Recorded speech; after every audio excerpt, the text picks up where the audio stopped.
Mongo Friday mga kagarden, kaya tayo'y ha-harvest ng ating tanim na ampalaya.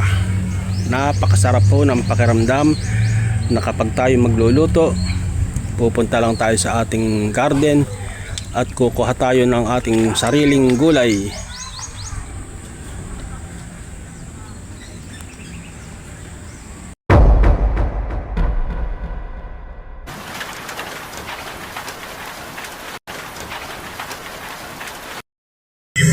Magandang araw mga kagarden. Kukuha po tayo ng ampalaya panlagay sa munggo. Tignan nyo po mga kagarden, napakasarap ng may sariling tanim. Dahil po sa kamahalan ng gulay ngayon, katulad po ng ganitong pagkakataon, magluluto po kami ng munggo.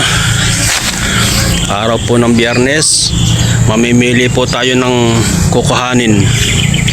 Ang edad po ng ampalaya na ito 56 days po. Totally 56 days po ang edad ng ampalaya na ito. Ito pong nasa dulo na to, 2 buwan na. Tignan nyo nga po, magluluto po tayo ng ampalaya na isasahog sa munggo. Kukuha lang po tayo sa ating garden. Napakasarap po. Tama po at naghihirap tayo sa una. Pagkalipas ng hindi namamalayan, nakaka2 buwan na, may maaanin na sariling gulay. Ito po, naanihan ko na po ito ng 5 piraso. Hindi ko naman po na-video kasi ito naman pong mga naiwan. Talaga pong maliliit pa ng nag-harvest. Nung pinitas ko yung unang bunga, maliliit pa siya, hindi magandang videohan. Ito po mga kagarden, isang beses ko palang nalalagyan ng complete fertilizers na 314. Isang beses pa lang po. Dahil ang lupa po nito napakadami pong organic fertilizer niyan.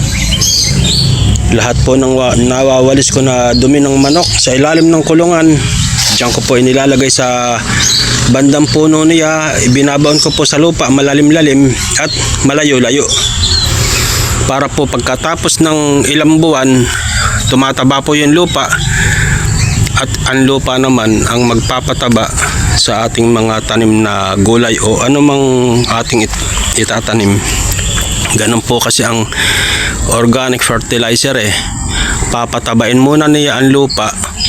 Pagka po mataba na ang lupa, siya naman po ang magpapataba sa halaman. Pagkatapos po, dahil sa siya maraming maliliit na bunga, sinuportahan ko naman po siya ng complete fertilizer.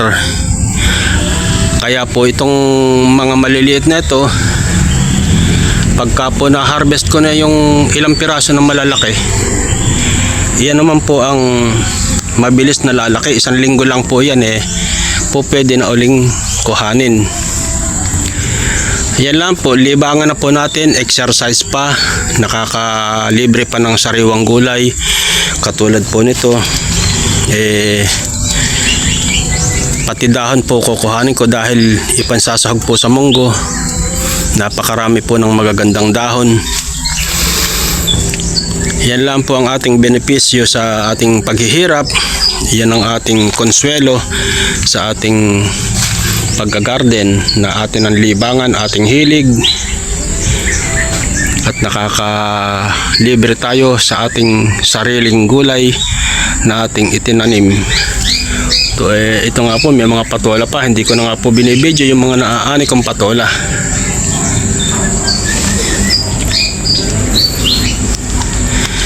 Ganyan po ang mag-garden mga kagarden.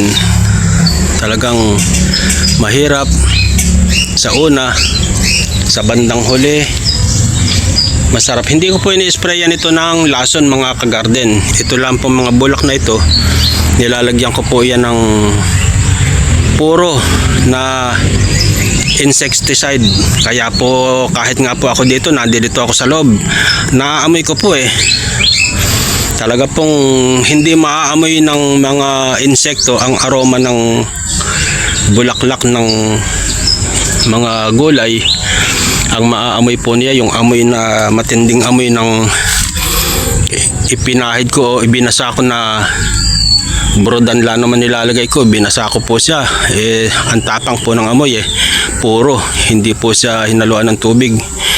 Kaya po umaalingasaw po ang amoy ng insecticide dito sa loob, pero wala pang tama ang ating mga gulay. Wala po yung spray na lason dahil iyan po ay aming palaging inuulam, nilalagay po sa paksiw, ginigisa sa itlog, at ngayon nga po